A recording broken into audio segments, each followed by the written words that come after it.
we're natives, you know, and that we belong. But all of a sudden, all these other strangers are coming to town and coming from all over. A different lifestyle than what we were here before, with some farming and cows and stuff, and now it's an industrial type thing. It's crazy out here. The towns are not prepared for the boom at all. We're leaving because you can't live like this. Jobs are plentiful, housing is scarce, and towns are bursting at the seams. This is the boom behind the Bakken. This University of Montana Radio Television Department production is made possible with support from the Greater Montana Foundation, encouraging communications on issues, trends, and values of importance to Montanans, and by the University of Montana. 63 degrees right now in the Williston area, expecting the same thing for Saturday and Sunday, middle to upper 50s next week. All right, now how can we beat that, huh? No, if you got a big stick. Well, I'll tell you what. Well, we're going to send our scope salute out today. We've got some broadcast journalism students in town. They're from the University of Montana, and we're welcoming them, and they've come across their state to see what's happening out here, Ross. Well, they might find there's a lot more going on here right now than at Montana. You know, Williston was a peaceful town, and you know, we took everything for granted. I guess we could get across town in 5 minutes, and now the changes come, and it brought on, it came drastic, what should we say, it just happened. Longtime Williston locals like Tom Kwame say change came to town overnight. It came in on the beds of semi-trucks and fleets of RVs carrying workers hungry for jobs. Kwame moved to Williston during the 80s oil boom. Over the past 30 years, his voice has become familiar to the town on his radio talk show for KEYZ. This isn't the first time strangers have come to town. The Williston Basin saw its first boom when geologists discovered the Bakken Formation in the early 1950s. The second oil boom burst through the Williston Basin in the early 80s. Kwame has met with other Williston locals for coffee at Hardee's every week for the past 10 years. Members of the coffee gang say their tradition doesn't waver as oil booms shake up the small town. But all of a sudden, all these other strangers are coming to town and coming from all over. I mean, we don't know where or what or how. Kwame says it's easy to see the town's having a hard time keeping up. That the town is going through growing pains. It's almost like the starting over. And there's some old timers that probably resist change, and that's, you know, that's something they're going to have to deal with. Kwame says it's tough finding affordable housing, especially for those not working in the oil industry. It's a combination of, I guess, a double-edged sword almost, you know, because there's just no place to live. I mean, for new people. The old ones are hanging on, and you know, they're building tons and tons of apartments and new homes, but a lot of them are going to be expensive, you know, and not the average working person. It used to be $10 an hour probably was a good wage, you know, but like working at a fast food place now, you know, they offer $15 an hour, you know. All kinds of workers are flocking to town, and some of those looking to make good money aren't getting a warm welcome. There was talk of the young ladies coming in from all over the country and making more money than probably some in the oil field, and just for entertainment. And you know, and that's kind of been probably a sore subject for some. But you know, there again, it's part of life. Kwame says the changes in his hometown are inevitable, but he looks to the bright side of this boom for all the people in and around Williston. You know, this is going to be a different town in about 10 years, but from a positive thing right now, dollars, there's a lot of people getting rich. Those who reap the most benefits from the oil located in the vast Williston Basin are the oil companies. The Bakken Oil Formation covers 200,000 square miles, primarily in North Dakota and Montana. A good Bakken well will last 30, maybe 40 years, 30 years. Well, you put 10 years or 15 years from now, and then you put another 20, 30 years on top of that, you're sitting out there a long ways, because you've got to have lots of people here for service companies with these hundreds and hundreds and hundreds and hundreds of wells. Hundreds of drilling rigs have rolled into this country in order to take advantage of its rich reserves of oil. Sydney resident and landowner Larry Twite says there are oil deposits just about everywhere you look. There's 18 producing oil zones in this Williston Basin, in different parts of the basin, 18 different zones for oil.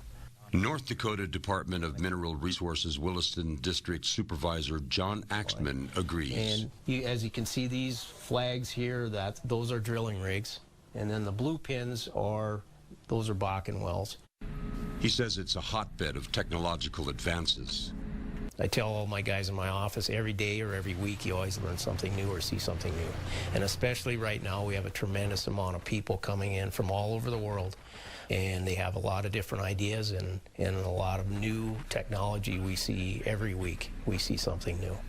Technological breakthroughs now allow greater access to the oil in the shale. Drilling rigs used to bore vertically, accessing a small pool of crude. Practical application of horizontal drilling began in the early 1980s. Horizontal drilling bends pipe to access much more area of the formation.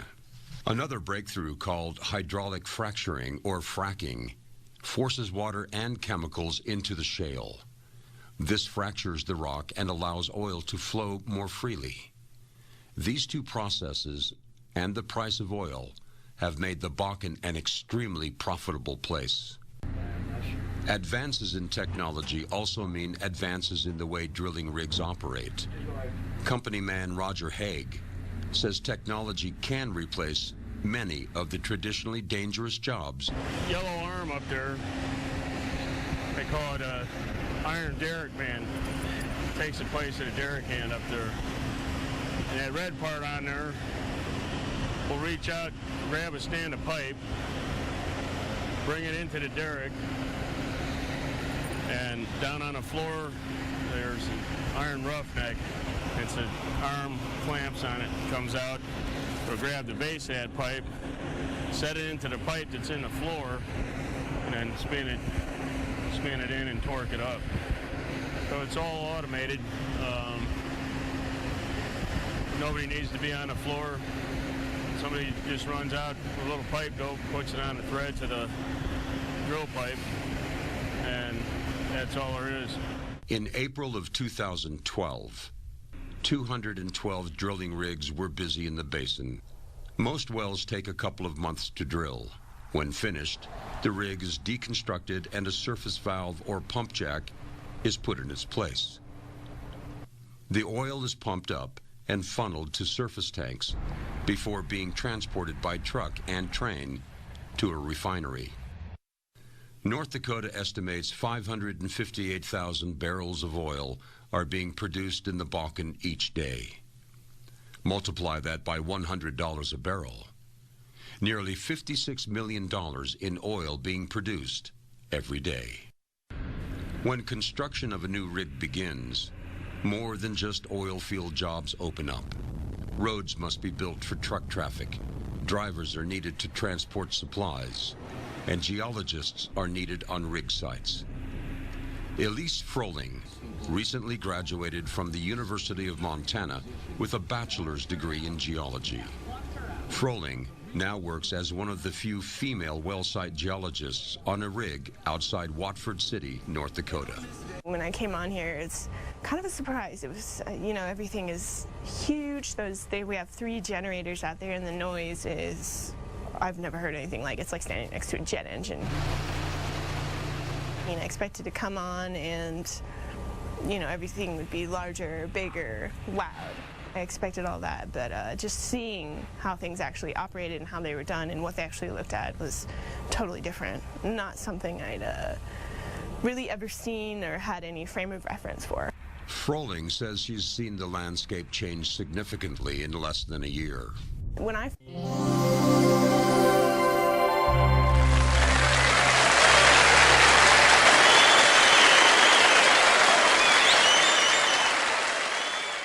first came out here, I saw 1 well and 2 finished wells out here when I first came on the road, and they're up the road. All those new wells and all those new roads and dirt roads you're seeing are new within the last 2 months.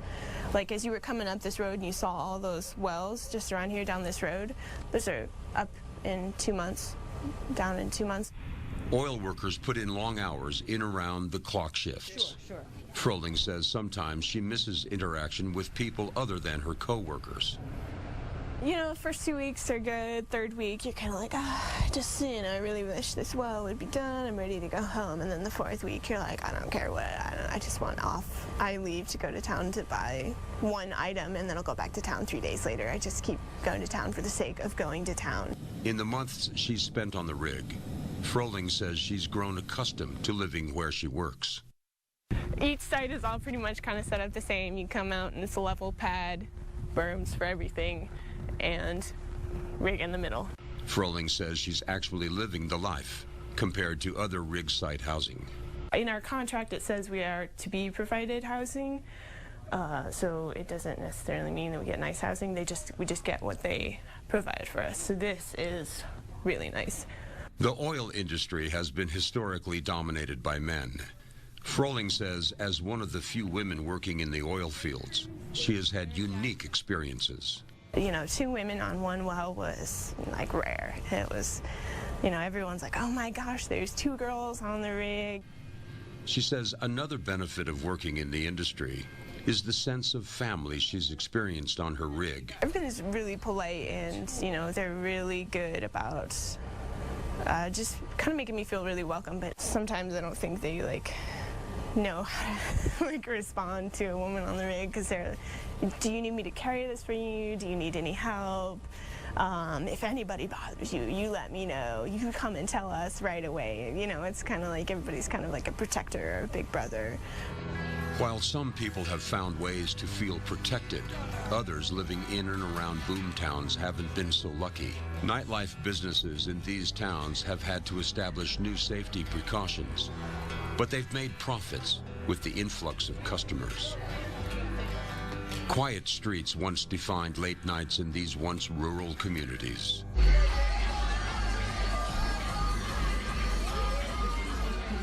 Now, silence is the last thing to expect on a weekend night. Lots of men and women with lots of money are looking for a good time and reinventing Sydney, Montana's nightlife. Like, weekends were just local people, and then the boom came in, and now the locals aren't here very often. It's just people we don't really know anymore. The disappearance and death of one Sydney local in early 2012 weighs heavily. High school teacher Sherry Arnold went out for a morning run, but never returned. Months later, authorities found Arnold's body in North Dakota and charged 2 transients who came north looking for work in the oil fields. Sissy McGrady waits tables and bartends at the Cadillac Lounge. McGrady was born and raised in Sydney and says the influx of oilfield workers has changed the bar atmosphere. Either they buy a lot of food, they buy a lot of drinks, they tip really well. McGrady says Sydney's sense of community is still alive, but her town doesn't feel like home anymore.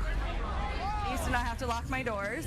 I used to feel safe just walking wherever. It's odd, you know, just because people don't really feel safe to come out anymore. And, I mean, it's nice meeting new people, obviously, but the locals are definitely missed. Since the oil boom, the bar scene has become increasingly rowdy, and bouncer Duncan Gravely says heightened security is necessary. And as you can hear, you know, in the background, you know, and as you saw outside, it's every Friday, pretty much every Friday and Saturday is just packed from pretty much about 9:30, 10 o'clock till 1 o'clock. Demand is booming at the Gentlemen's Club Whispers across the state line in Williston. Tatiana Supernova is one of the dozens of dancers who saw the economic opportunities in Williston. Dancers can make hundreds of dollars a night, but Supernova says reports of women earning thousands of dollars every night is an exaggeration. Making $4,000 a night here, or even $2,000 every night, is not true. That's just not going to happen. Supernova was born in Poland, but now travels the country to dance. She recently added Williston to her circuit.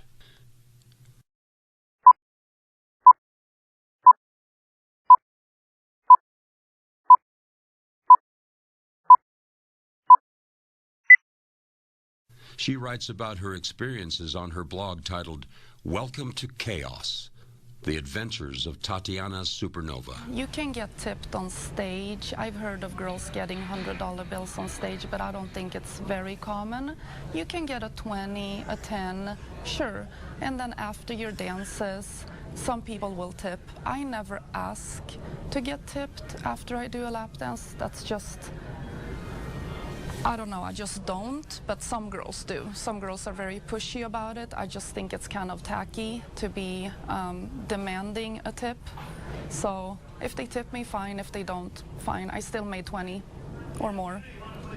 Supernova says the owners of these clubs take steps to keep the dancers safe.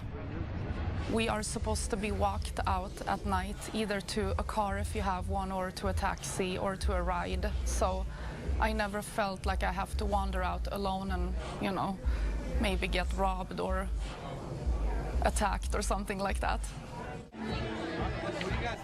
Bars in both Williston and Sydney are increasing security. McGrady says the scene in Sydney isn't as bad as in Williston, yet. It doesn't seem like the girls really go out over in Williston much, and it's definitely a higher guy ratio. There's more oil filled there than there is here. We have security guards now here, bouncers and everything, so the women should feel a lot safer coming out. They still don't come out, but we're trying to make it so that one day again, women will feel safe to come out. Despite the increased security, bar fights happen almost every night. McGrady says the Cadillac enforces strict penalties for any kind of fighting, but conflicts continue.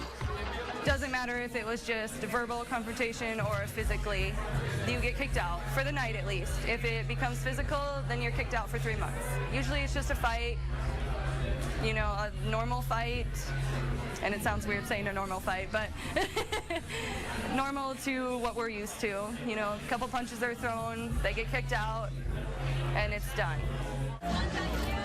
Bouncers see all sides of the new reality, and Gravely says one of the biggest differences is the change in atmosphere. You got the good ones and you got the bad ones. It's just like any place else. You know, you're gonna have bad apples in every crate. So I mean, it's the bad thing is that we've got a lot of out-of-staters, especially like closed states, that they're and the better word, rude.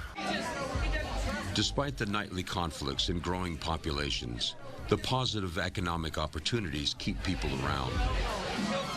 Just kind of taking advantage of it. I mean, like, I've bought a lot of stuff, but but yeah, I just take advantage of the money, why it's here. Supernova says the money is exactly what's driving more dancers to Williston. And I also know of girls, some girls that I work with are planning on getting apartments out here and stay for a longer time. Because they see it as a good opportunity. For some, the changes are just too much to handle. Gravely says his family will be gone within the next few years. It's not a safe place anymore to raise your kids. I mean, it used to be you could run out, you know, like when you were growing up, you could run out, you could be gone all day long, and the neighbors would keep an eye on you, and, you know, it was a neighborhood, you know, and it's not like that anymore. McGrady focuses on the silver lining. The oil boom tested her town, and she says when times are tough, her community sticks together. Like, we had our local go missing, and it's no longer here.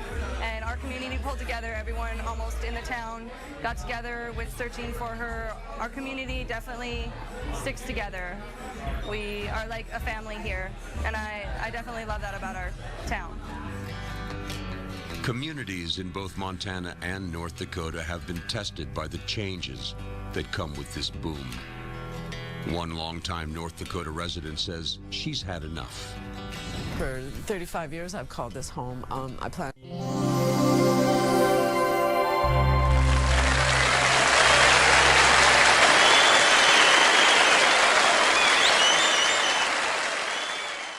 live here all my life, the rest of my life. I plan to die here. This is where I was going to retire. I have worked all over the United States, and I've always come home to North Dakota and called it my home. Now, I don't know how you describe it. It is, the word I want to use isn't very nice. It it's a mess. It's an absolute chaotic mess. In 2006, Jackie Schilke and her husband moved to their ranch down Williams County Road number 8 in North Dakota. They settled into their work raising cattle, expecting to spend the rest of their lives there. But last winter, Schilke says she began having respiratory problems. She believes her health issues stem from the effects of fracking and the dozens of oil wells surrounding her house. It gets in your soil, it gets in your air, it gets in your water. You're going to eat it, you're going to drink it, you're going to breathe it. It's going to kill you. Schilke says last winter her husband discovered a strange sight on their property. The stream that runs along one edge of their land failed to freeze for the first time in the frigid North Dakota winter. It just bubbles. Harsh, awful smell, and it just bubbles and bubbles and bubbles. It's never stopped. It's been over a year now since we discovered it, and it's still bubbling, and it never quits. It doesn't slow down, and it doesn't freeze. This is year 2 of it being unfrozen. It was never like that before. It was never, it used to be clear. It never had the terrible odor and awful color to it the way it does. And all the rainbow slimy stuff along the banks. Dr. Brad Layton directs the Energy Technology Program at the College of Technology in Missoula, Montana. Layton says water contamination can occur due to the nature of the chemicals used in fracking and the process of their disposal.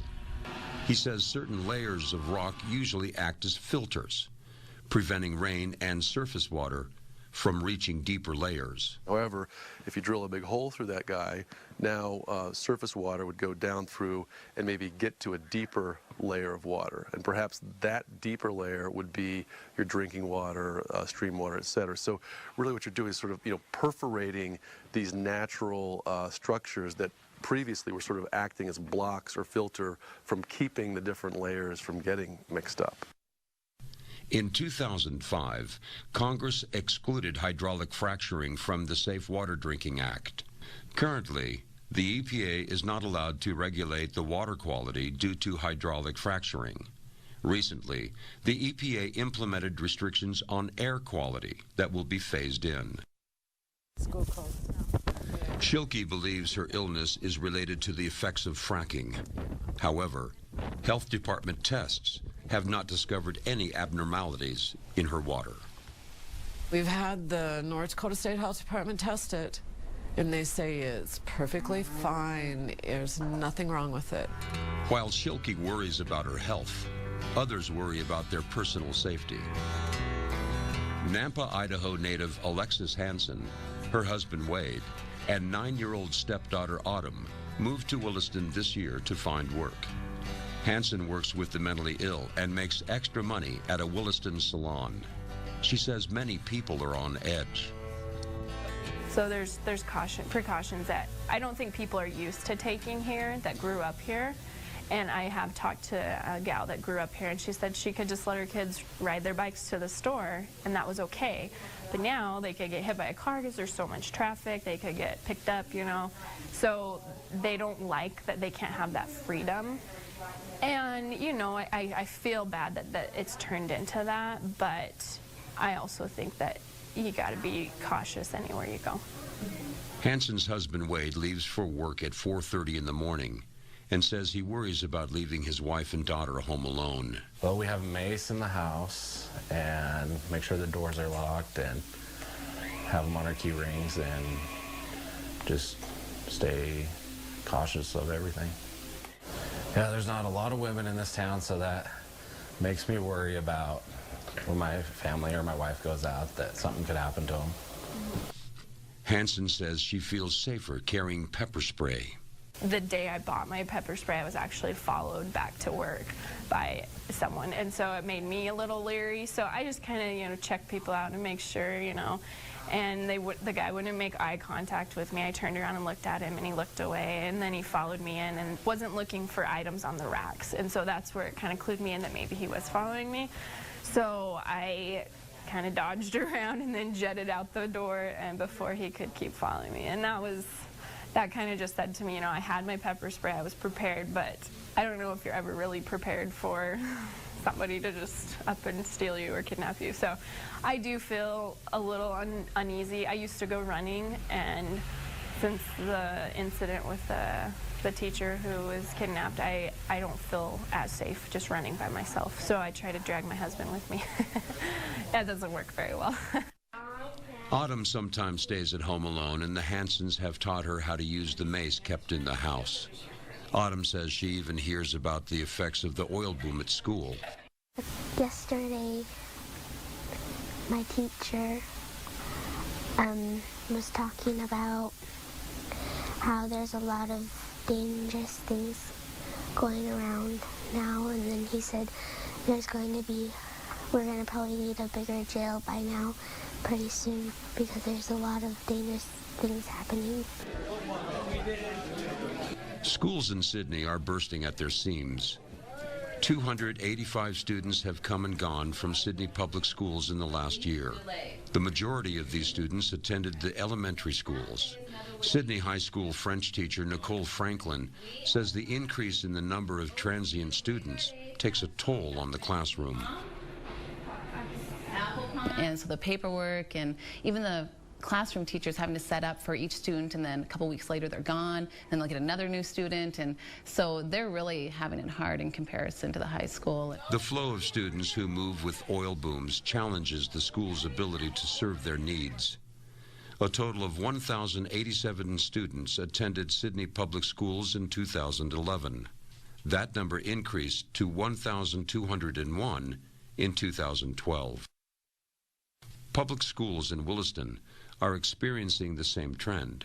Currently, 2,608 students attend public schools. Williston teachers saw an increase of 500 students and a withdrawal of approximately 200 students in the 2012 academic year.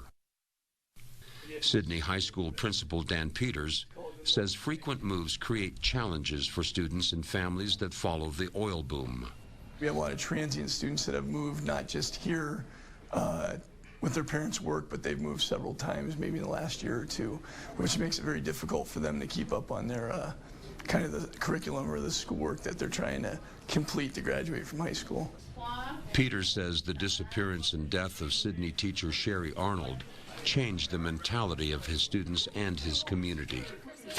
I think a lot of them are a little more sensitive to things than they used to be, not just community members, but the school community. I think the community as a whole, I think a lot of people don't feel maybe as safe as they used to. I mean, this is a type of community that you might leave your car running or your keys in your car or your house unlocked, and I don't think that's the overall feeling now as it was before. But the boom also means a strong positive impact for schools. The revenue generated by the oil exploration in the Bakken Formation has improved the Sydney school system. Really upgraded our facility. We've put in renovations in addition, mostly renovations to all of our wings in our school except for one. Also, we have a really high-end library, really nice weight room, renovations to the gym, football field, track, probably over 30 classrooms have been renovated. We have a lot of technology money due to the oil revenue. So we have smart boards, document cameras in just about every room. Sydney schools may see structural improvements, but teachers say they still feel strained. Oil field jobs pay high wages, and that means schools have a tough time attracting employees. The increase of wages in our community has really hurt hiring people for our school, whether custodians or aides, and then our infrastructure in the town too, the landfill, the sewage, the roads, all of that is really affected, and now our oil money isn't staying in the impact towns as much as it was in the past. It's going to the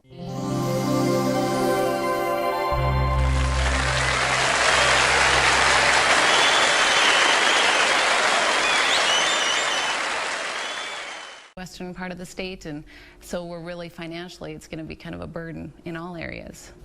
The Montana legislature passed Bill 329 in 2011, directing 53% of taxes levied from each oil well site back to the state of Montana. This in turn would benefit Montana public schools. And while there's more money than ever moving through the community, prices are rising along with the demand. You definitely accept the pros, but the cons are tough too. I mean, if you go to other parts of Montana, gas is a lot less.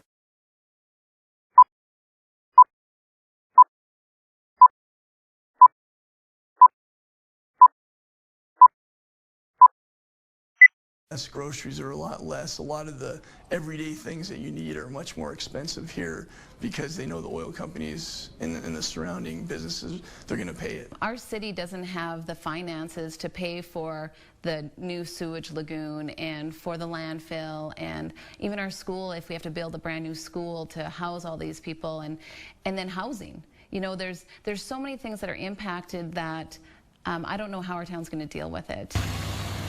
Oil exploration and development have long fed the economy in the Bakken region. Andy Anderson, a Williston native and small business owner, moved back to the area during the oil boom of the 80s. We've gotten where we are from coming for the last boom. When I moved up to this boom, I owned a motorcycle and I had $500 in my pocket, and now I'm fairly well fixed. Anderson saw a need, and his scenic sports store offers goods and services in high demand. People walk in here, they're kind of in shock because you can fill your vehicle with gas, walk in here and buy a bottle of whiskey, and walk into the other room and buy some shells and a gun and go have a good time. And so this is the Wild West. But this Wild West comes with money for rig workers putting in long, demanding hours. When you come off a job like that, you almost have to reward yourself, and that's what I call sanity buying. Is they come in and they buy a $10,000 gun, or they buy a $500 gun, or they buy a Loomis rod and reel for $450. It's sanity buying, and they justify it. And there's a lot of that happening. I mean, there's people buying new trucks, snowmobiles, four-wheelers, you name it, and they may be broke. And that's typical oil field, is the young guys come here, they make great money, they can't wait to have a pickup with a four-wheeler and a snowmobile, and they're here for a good time. And all the more power to them, but they might put a little bit away for that rainy day. Anderson says he can't keep enough mace, pepper spray, and other self-defense items on the shelf, with customers, especially women, buying up whatever he has in stock. I mean, we're used to letting our kids run downtown to the movie by themselves, and now all of a sudden we're carrying mace to go into the grocery store. So I hope we're perceiving it worse than it really is. But, I mean, it's definitely a major change for us.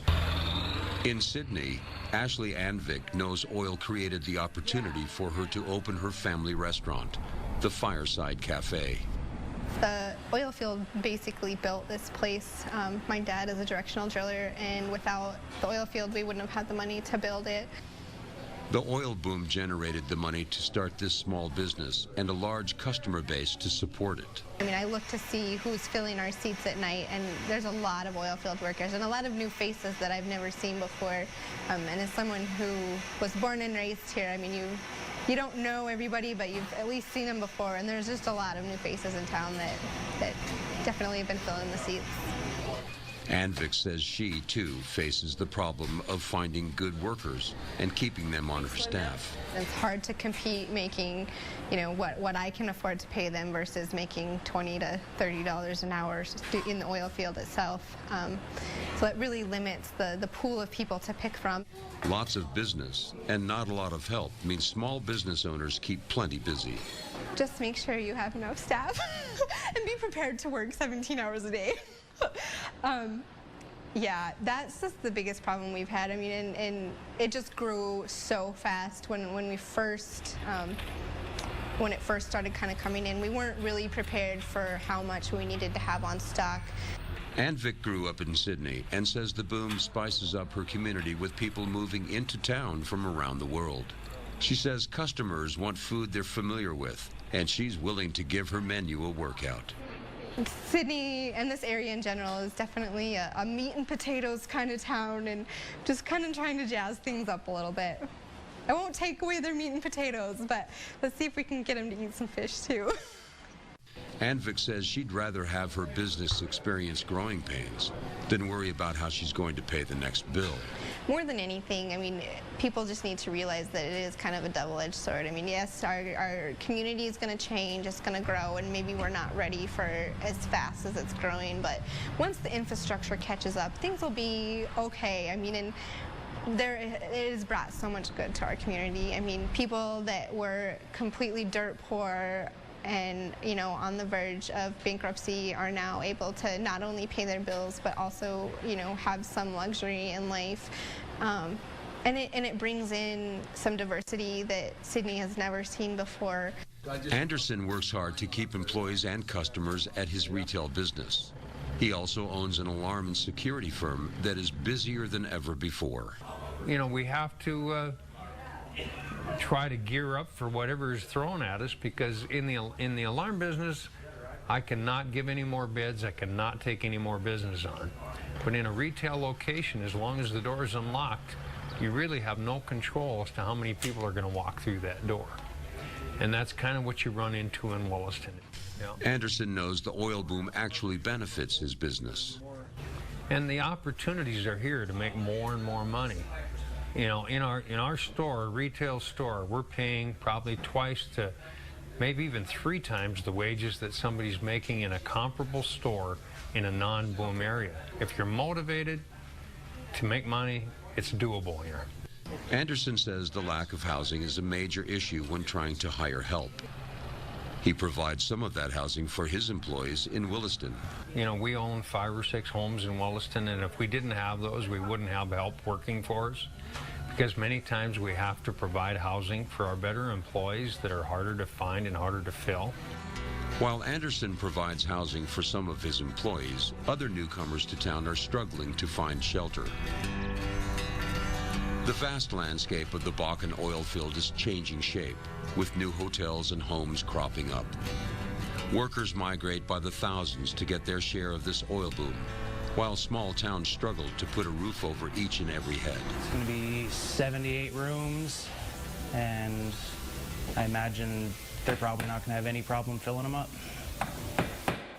Kevin Self works in construction in Williston.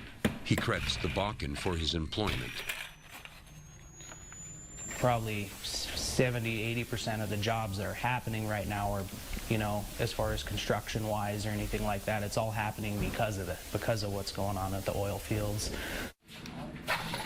Self says the hotel he's building right now is already booked. But builders cannot construct shelter fast enough to keep up with the population spike, forcing some new residents to live on the streets. Mike Boyce, a Las Vegas native, gets a hefty paycheck as a construction worker, but he lives in a tent with 2 other men. Yep, that's us. Boyce and his tent mates have done what they can to make the best of their less than ideal living situation.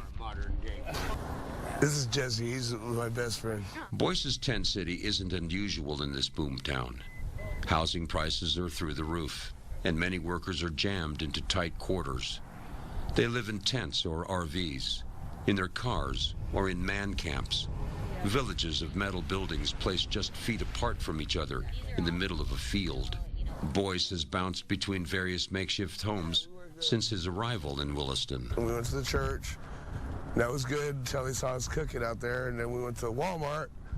That lasted about 3 days, then they kicked everybody out of Walmart, and somebody we met, because you meet 100 people here a day. You know, and they hooked us up with this place, and they said, you know, $10 a day, and we rolled in here, and we got a place, and now they're full. Boyce just got his tent yesterday. Before that, the 3 men crammed into a Jeep. Right here. How was it living in there? Tight. According to the North Dakota Association of Realtors, in March of 2010, the average sale price of a home in the state was around $150,000. In March of 2012, the average price hit $100,000.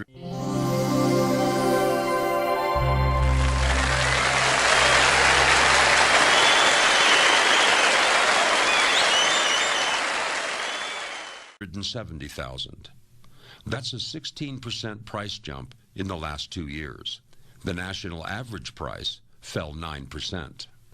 And this is where I want the long-term. In Montana, developer Robert Rauschendorfer sees an opportunity to help build infrastructure for the influx heading west. We're short on every service in Sydney. We're short on hotels. We're very short on apartments.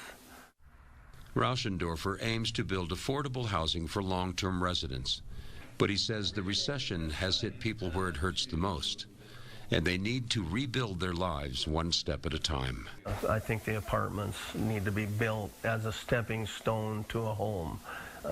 This last recession has put a lot of people's savings to no savings, and so they're going to have to build back up in order to own a home again, and so therefore they're going to need apartments to live in to save up to that point. So that's what we're really truly short in. Back in Tent City, Boyce is just happy to have something to block the cold wind and an occasional helping hand. And the Salvation Army's been a lifesaver here. They gave us food, they gave us propane. Propane he and his tent mates use as their only source of heat. 2, 3. And the only way they can get a warm meal. Oh, good Mexican food. I know how to cook. Despite having nothing but a tarp against the harsh North Dakota wind, Boyce, like many other workers in the area, is happy to be making enough money to provide for his family. I keep telling my kids, get up here. There's money. Self says it's the money that motivates people to live in less than perfect conditions. We had the tile workers, they drove up from Florida, and the same thing with these carpet guys. They drove up here from Florida. I mean, there's such a demand right now for these areas, and other places are slowing down so much that people are willing to drive thousands and thousands of miles just to have a job. Sheena Eads, a Bozeman, Montana native, is one of the thousands who trekked across her state to find employment. Eads works with her husband doing contract work for hotels, schools, and other businesses. Eads says she doesn't always feel safe working on the construction of the Microtel Hotel in Sydney, very near where Sherry Arnold was abducted.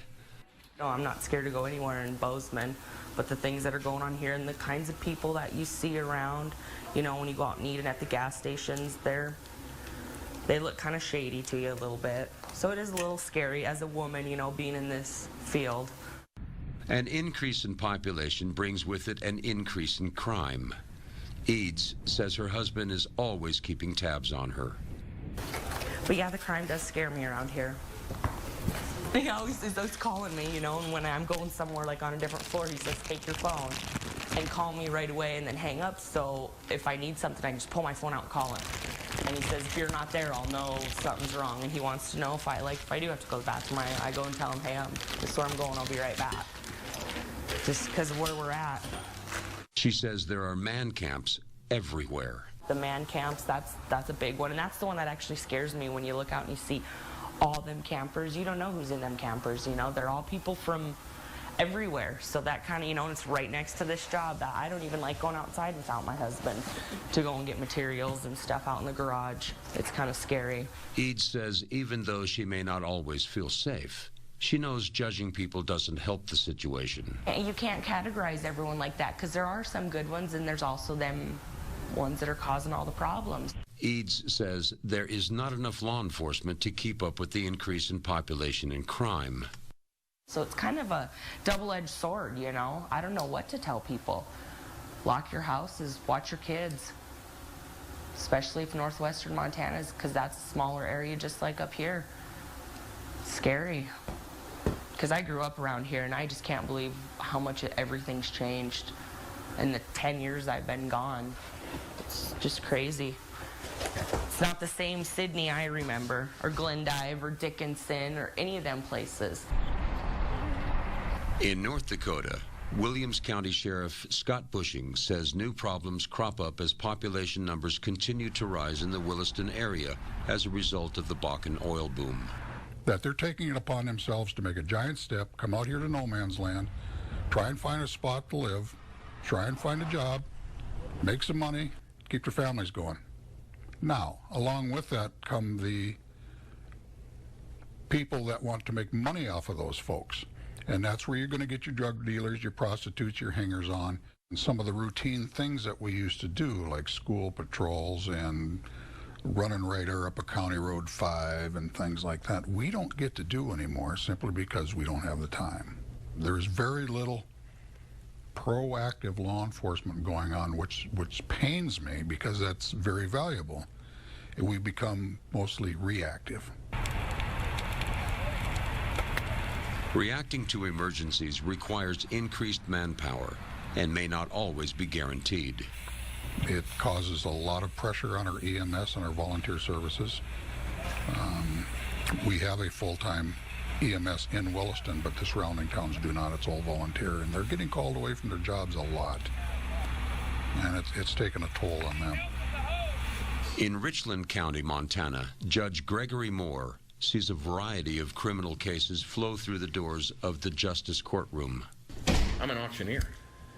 It's kind of like this. So, okay, everybody now, out of shoot number 1. We got to hear, got an aggravated DUI, driving while suspended, open container in the vehicle. Okay, boom, boom, boom, out of short, go to that door, do this, boom. Moore says the imperfect living conditions and long work hours can increase crime in boom towns. And they're hard working. You work 12, 14 hours a day out in the elements. You come back in, and you're sitting at a camper that as far away as you can get from that person is from here to that chair right there, and tensions will build.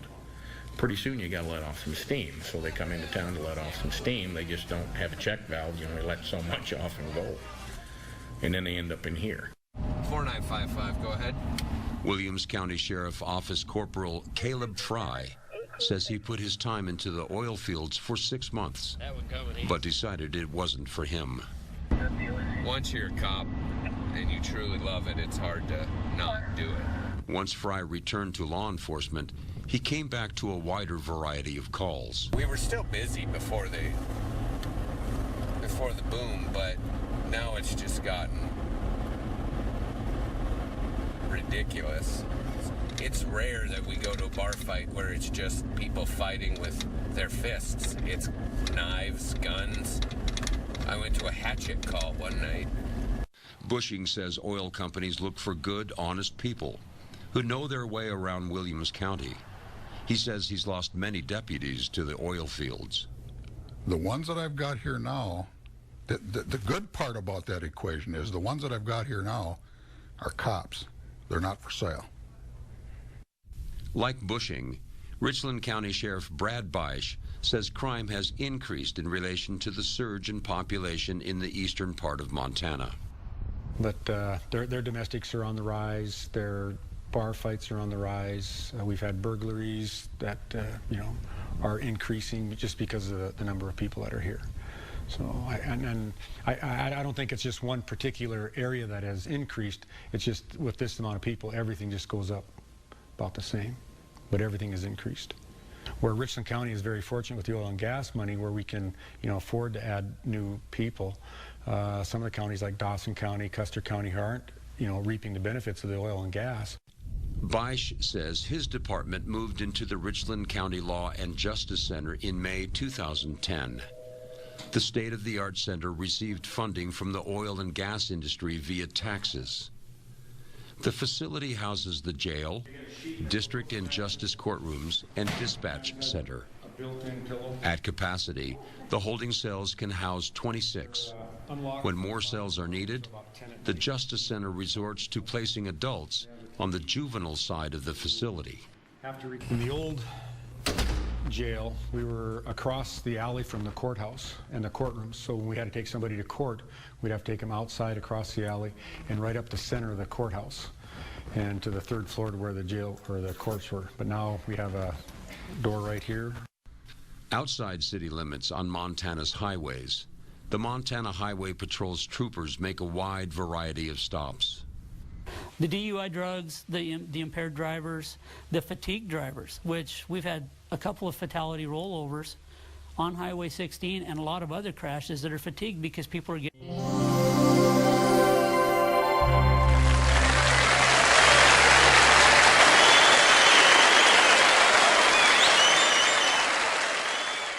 getting off work after working 12 days. They want to go see their family. Montana Highway Patrol Trooper Glenn Quinnell says troopers in eastern Montana handled their duties while understaffed. And so we're really working this area where it should have 8 with 3 people. So you can imagine what that does to us manpower-wise. Helena sent Montana Highway Patrol trainee Jason Love to eastern Montana to help ease the strain. There's a lot of movement up there. Just be careful.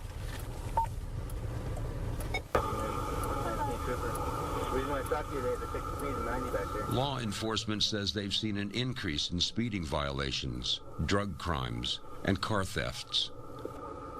What was his reason for 90? Because they need to get to Glendive because they're late.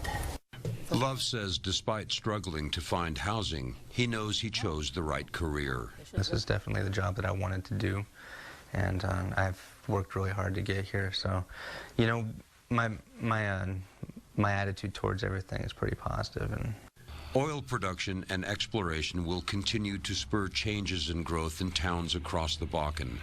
Sheriff Scott Bushing says law enforcement agencies will attempt to maintain order as these communities transform. The pace is a little snappier now than it used to be. In fact, it's a lot snappier. But it is not the Wild West. This isn't Dodge City. We're not having shootouts on the streets. It's just a lot busier than it used to be. And it's different. And yeah, I wanted my old town back. It's not going to happen. It's not going back the way it used to be. Once you grab that concept, then you try and make the best out of what it's going to be. And we're going to try and keep it as safe as we possibly can. Sissy McGrady says she thinks nightlife in Sydney has already seen the brunt of the oil boom.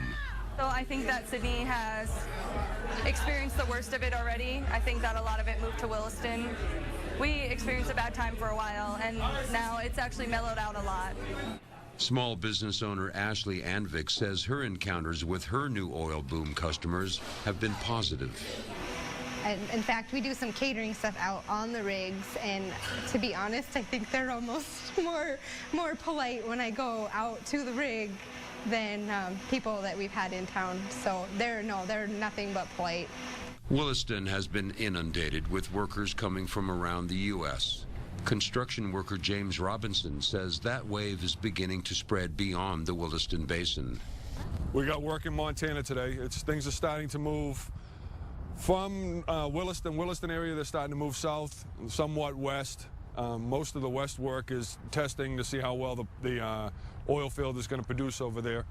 But everything's slowly moving south. They're all moving towards Wyoming and Colorado. They don't know if it's going to produce as well over there. So like I said, they're testing the area. If it produces, then they should watch out for the same thing that Williston got. And as oil exploration moves west, one Willistonian has decided to move as well. Jackie Schilke says she can't stay in North Dakota. My next plan of action is to load my cows up and head to God's country. Montana. I'm going back home. I am going to go to a state who values people more than money. And I honestly believe Montana is that state.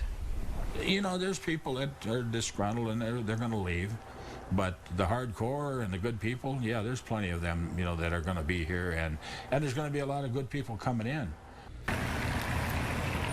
Is it the dirty, filthy, nasty industrial place that it appears? Yep. Is it always going to be that way? I don't think so anymore. I think we're going to have a tough few years going here, and things will start to come together. And we're going to make a nice town out of this. I could have retired 3 years ago. Reach my number, take my pension, go someplace and go fishing. Change my mind. I want to see who wins. I want to see how this turns out. In the Williston Basin, locals and newcomers have experienced victories and defeats. The people caught up in the Bakken boom say as exploration moves west, Montana towns should prepare. The town's never going to be the same, except that grab on, hold on, and go for the ride.